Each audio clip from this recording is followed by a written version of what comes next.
Beli cuka dengan ragi, taruh di kantung, jatuh telanggar. Mari kita berjalan lagi, tengok suasana kampung di Lingga.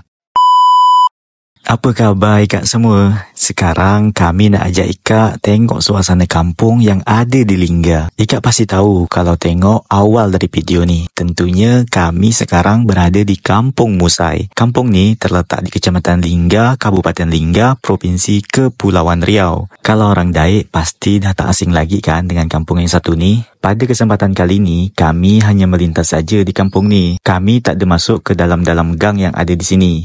Sebelumnya kami juga dah pernah upload video tentang Kampung Musai. Tapi kalau tak salah tu dah cukup lama jugalah. Untuk pengetahuan Ikak di luar sana, di Musai ni terdapat satu sekolah dasar, satu SMP dan juga satu pesantren. Sayangnya pada kesempatan ini, kami tak dapat nak tunjukkan ke Ikak suasananya macam mana.